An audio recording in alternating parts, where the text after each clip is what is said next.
अस्सलामुअलैकुम students, welcome to my channel the power of education. Last lecture में हमने nephron का स्ट्रक्चर पढ़ा था और यूरिया की फॉर्मेशन पढ़ी थी। आज हम प्रोसेस पढ़ेंगे पूरा कि यूरिन फॉर्मेशन किस प्रोसेस से होता है। इस टॉपिक को दो नाम दिए जा सकते हैं। पहला नाम तो होगा फॉर्मेशन ऑफ यूरिन और दूसरा नाम हो सकता है हमारे पास फंक्शन ऑफ नेफ्रॉन का।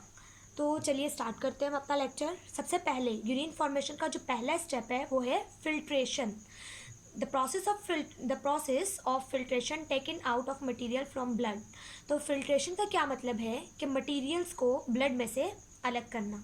फिल्ट्रेशन हमारे पास दो तरह की होती है, एक होती है अल्ट्रा फिल्ट्रेशन और दूसरी होती है हमारे पास selective filtration.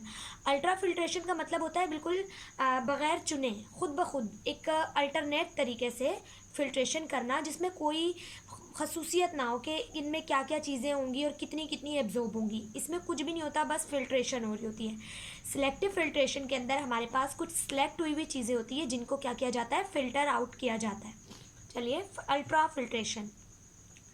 Ultra filtration occurs at Malpighian body. मैंने आपको लास्ट लेक्चर में बताया था कि इस पूरे पार्ट को कहते हैं माल्फिजियन बॉडी, जिसके बीच में क्या होता है, ग्लोमेरुलस होता है और जो कि किस में कैद होता है, कैप्सूल में कैद होता है। तो ये माल्फिजियन बॉडी में क्या होता है, असल में अल्ट्रा फिल्ट्रेशन होती है।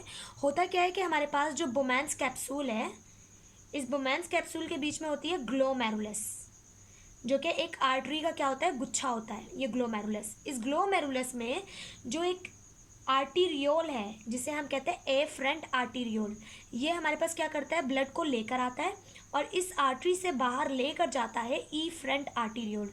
अब होता क्या है, हमारे पास जो एफरेंट आर्टीरियोल है ये थोड़ा डायामीटर में ज़्यादा होता है। डायामीटर में ज़्यादा होना मतलब थोड़ा मोटा होता है ये पाइप, ये वेजल थोड़ी सी मोटी होती है, जबकि ये वाली वेजल बहुत पतली होती है, बहुत थिन होती है।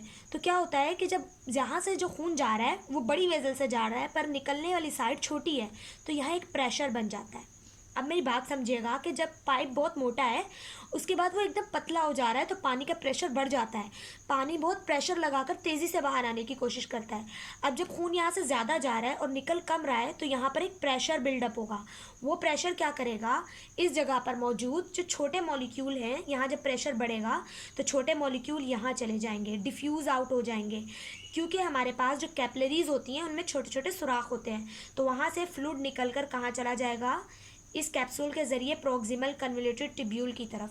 तो यहाँ पर क्या हुई, फिल्ट्रेशन हुई, लेकिन अल्ट्रा फिल्ट्रेशन हुई। यहाँ पर बहुत कम चीज़ें हैं, मतलब कि ज़रूरी नहीं है कि यहाँ से सिर्फ पानी निकलेगा या यूरिया निकलेगा, यहाँ पर बहुत सारी चीज़ें यहाँ चली जाएंगी। इस चीज़ को कहा जाता है अल्ट्रा फिल्ट्रेशन। तो हमारे पास अल्ट्रा फिल्ट्रेशन कहाँ होती है, माल्फिजियन बॉडी में। अल्ट्रा फिल्ट्रेशन क्यों होती है, क्योंकि हमारे पास ए फ्रंट आर्टीरियोल का डायामीटर ज़्यादा होता है, ई फ्रंट आर्टीरियोल का डायामीटर कम होता है। तो जब ब्लड जाने का रास्ता बहुत ज़्यादा है, ब्लड को निकलने का रास्ता कम है, तो यहाँ एक प्रेशर बन जाता है। उस प्रेशर से चीज़ें निकलकर कहाँ चली जाती हैं, प्रोक्सिमल कन्वोल्यूटेड टिब्यूल में चली जाती हैं। और इस पूरे प्रोसेस को कहा जाता है ultra filtration without any selection. इसमें कोई सिलेक्शन नहीं होती कि यहाँ पे क्या क्या चीज़ें जाएंगी। तो यहाँ पे क्या होता है, नॉन सिलेक्टिव फिल्ट्रेशन है कि बगैर किसी सिलेक्शन के फिल्ट्रेशन हो रही है, इसीलिए इसे कहा जाता है अल्ट्रा फिल्ट्रेशन। होप्सो की ये बातें क्लियर होंगी। मैं रिपीट कर देती हूँ कि फिल्ट्रेशन में हमारे पास क्या होता है, ब्लड में से चीज़ों को फिल्टर किया जाता है। दो प्रोसेस है, अल्ट्रा फिल्ट्रेशन और सिलेक्टिव फिल्ट्रेशन। अल्ट्रा फिल्ट्रेशन में हमारे पास नॉन सिलेक्टिव फिल्ट्रेशन होती है कि जो फिल्ट्रेशन हो रही है वो कोई भी सिलेक्शन के ज़रिए नहीं हो रही, कुछ भी फिल्टर हो रहा है जो कि प्रेशर से बाहर निकल रहा है वो चला जाएगा कहाँ पर, प्रोक्सिमल कन्वोल्यूटेड टिब्यूल में। अब हम आगे जाते हैं। नेक्स्ट टॉपिक है हमारे पास सिलेक्टिव फिल्ट्रेशन। तो सिलेक्टिव फिल्ट्रेशन में क्या होता है, ये होती है प्रोक्सिमल कन्वोल्यूटेड और डिस्टल कन्वोल्यूटेड टिब्यूल में। सेलेक्टिव फिल्ट्रेशन में सेलेक्टिव चीज़ें रीएब्जॉर्ब हो रही होती हैं। जो जो चीज़ें आपकी बॉडी को चाहिए या जो जो चीज़ें आपकी बॉडी में कम है वो चीज़ें आपकी क्या हो रही होती है, सिलेक्ट हो रही होती है। कहाँ पर, प्रोक्सिमल और डिस्टल कन्वोल्यूटेड टिब्यूल में। तो प्रोक्सिमल कन्वोल्यूटेड टिब्यूल ये वाला पार्ट था और डिस्टल कन्वोल्यूटेड टिब्यूल जो था वो ये वाला हिस्सा था। तो यहाँ पर हमारे पास क्या होती है, सेलेक्टिव फिल्ट्रेशन। आपसे एमसीक्यूज में पूछा जा सकता है कि अल्ट्रा फिल्ट्रेशन कहाँ होती है, तो अल्ट्रा फिल्ट्रेशन होती है माल्फिजियन बॉडी में, जबकि सेलेक्टिव फिल्ट्रेशन होती है प्रोक्सिमल और डिस्टल कन्वोल्यूटेड टिब्यूल्स में। सेकेंड प्रोसेस है हमारे पास रीएब्जॉर्प्शन। तो रीएब्जॉर्प्शन में हमारे पास क्या होता है कि चीज़ों को वापस से एब्जॉर्ब करना। अल्ट्रा फिल्ट्रेशन में फ़िल्टर हो गई, लेकिन अब जो चीज़ें चाहिए वो दोबारा से क्या करनी है, एब्जॉर्ब करनी है। अब वहाँ पे आपकी बुक में एक बात लिखी हुई है कि आपके पास तकरीबन जो है 120 सेंटीमीटर क्यूब जो है फिल्ट्रेट निकलता है, मतलब जो आपके ब्लड से चीज़ें निकलती हैं फिल्ट्रेशन के प्रोसेस में वो 120 सेंटीमीटर क्यूब होती हैं 1 मिनट में। तो अगर आप खुद सोच सकते हैं कि 120 सेंटीमीटर क्यूब अगर 1 मिनट में निकल रही है तो 24 घंटे में तो कितना सारा निकल जाएगा हमारे अंदर से फ्लूइड। तो हम सारा फ्लूइड तो बाहर भेज देंगे तो हम तो मर जाएंगे। तो हमारे पास क्या होता है, रीएब्जॉर्प्शन भी होती है कि जो बॉडी के चीज़ें जो कि चाहिए थी बॉडी को वो बाहर जा रही हैं तो उन्हें दोबारा से क्या किया जाता है, रीएब्जॉर्ब किया जाता है। रीएब्जॉर्प्शन के भी 2 प्रोसेस हैं, नॉन सेलेक्टिव रीएब्जॉर्प्शन और selective reabsorption. Non selective reabsorption में क्या होता है कि कोई सिलेक्शन नहीं होती, कुछ भी एब्जॉर्ब हो जाता है खुद ही। नॉन सेलेक्टिव रीएब्जॉर्प्शन अकर होती है, कहाँ पर होती है, डिस्टल कन्वोल्यूटेड ट्यूब्यूल और प्रॉक्सिमल कन्वोल्यूटेड ट्यूब्यूल्स में। यानी कि प्रॉक्सिमल कन्वोल्यूटेड ट्यूब्यूल और डिस्टल कन्वोल्यूटेड ट्यूब्यूल्स में एब्जॉर्प्शन हो रही होती है, रीएब्जॉर्प्शन होती है। सेकंड है हमारे पास सेलेक्टिव रीएब्जॉर्प्शन। कि सेलेक्टिव रीएब्जॉर्प्शन कहाँ होती है, selective reabsorption occurs at loop of Henle and collecting duct with the help of hormones. तो सेलेक्टिव रीएब्जॉर्प्शन होती है हमारे पास कलेक्टिंग डक्ट में और लूप ऑफ हेनले में। अब हमारे पास हार्मोन्स के जरिए होती है, कितने हार्मोन है, 3, anti diuretic hormone, parathyroid hormone और कैल्सीटोनिन। तो एंटी डायूरेटिक हार्मोन्स जो है ये हमारे पास क्या करता है, एंटी डायूरेटिक हार्मोन हमारे पास वाटर की रीएब्जॉर्प्शन करवाता है। पैराथायरॉइड हार्मोन हमारे पास रीएब्जॉर्प्शन करवाता है सोडियम आयंस की या फिर Na+ की।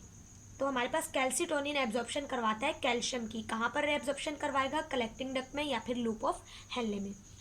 अब हम पूरा लेक्चर एक बार दोबारा समराइज करते हैं डायग्राम से। तो हमारे पास क्या होता है, हमारे पास प्रोसेस होता है, सबसे पहले यूरिन फॉर्मेशन में 2 प्रोसेस हैं, एक है फिल्ट्रेशन, दूसरा है रीएब्जॉर्प्शन।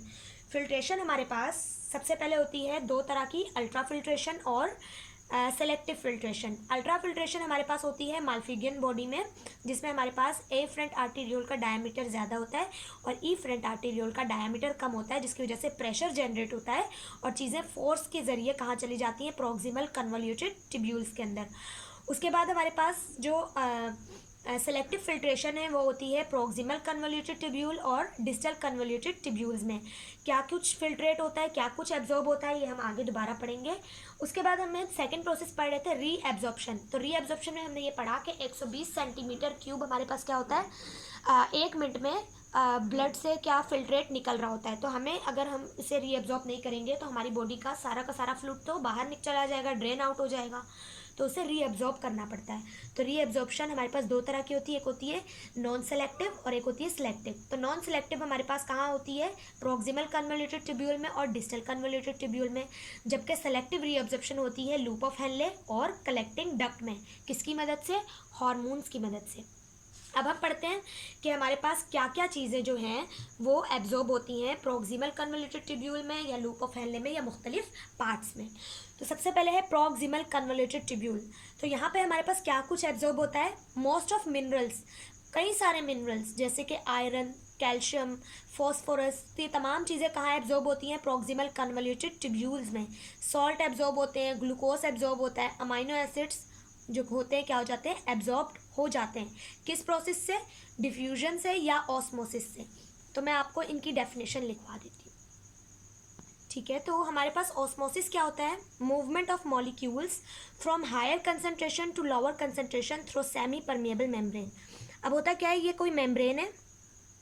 अब जैसे यहाँ ब्लड है और ये हमारे पास नेफ्रॉन के अंदर का हिस्सा है जहाँ पे क्या है, वाटर है बहुत ज़्यादा।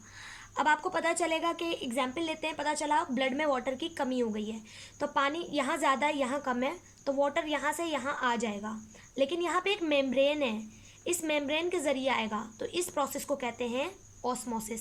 ऑस्मोसिस में मूवमेंट ऑफ मॉलिक्यूल्स होती है ज़्यादा वाली जगह से कम वाली जगह में किसी मेम्ब्रेन के ज़रिए, ठीक है। उसके अलावा डिफ्यूजन का मतलब है मूवमेंट ऑफ मॉलिक्यूल ज़्यादा वाली जगह से कम वाली जगह में, पर इसमें कोई मेम्ब्रेन नहीं होती। जैसे यहाँ पर पानी ज़्यादा है और यहाँ पर पानी कम है, तो पानी यहाँ से यहाँ चला जाए, तो इसको हम कहते हैं डिफ्यूजन। तो हमारे पास क्या होता है, ये रीएब्जॉर्प्शन होती है या तो डिफ्यूजन के ज़रिए या फिर ऑस्मोसिस के ज़रिए। फिर लूप ऑफ हेनले में क्या एब्जॉर्ब होता है, पानी एब्जॉर्ब होता है, कहाँ पे, लूप ऑफ हेनले में। डिजिटल कन्वोल्यूटेड ट्यूब्यूल में हमारे पास पानी और मिनरल्स दोनों एब्जॉर्ब होते हैं। मिनरल्स में वही आयरन, कैल्शियम, फॉस्फोरस, मैग्नीशियम, ये तमाम चीज़ें, और पानी एब्जॉर्ब होता है। कलेक्टिंग डक्ट में पानी एब्जॉर्ब होता है। एक्सेस वाटर यानी कि ज़्यादा वाला जो पानी जो एक्स्ट्रा रिलीज हो गया, जो बॉडी को चाहिए, वो दोबारा से क्या हो जाता है, रीएब्जॉर्ब हो जाता है। होप सो कि आपको ये तमाम बातें समझ आई हों। मैंने अपनी भरपूर कोशिश की कि आपको बेस्ट वे में समझा सकूँ। फिर भी अगर आपको कोई भी कन्फ्यूजन या कोई भी डाउट है तो आप कमेंट बॉक्स में पूछ सकते हैं। उसके अलावा आपको नीचे व्हाट्सएप ग्रुप का नंबर मिल जाएगा और फेसबुक ग्रुप का भी, तो आप वहाँ पर भी अपने क्वेश्चंस को पूछ सकते हैं या कुछ भी एमसीक्यूज वगैरह भी पोस्ट कर सकते हैं अगर आपको समझ नहीं हो। बाकी thank you so much. Channel को लाइक, शेयर और सब्सक्राइब ज़रूर कीजिएगा ताकि आप तक बाकी तमाम वीडियोस जो कि मैं पोस्ट करूँगी आप तक पहुँचती रहें। अल्लाह हाफिज़।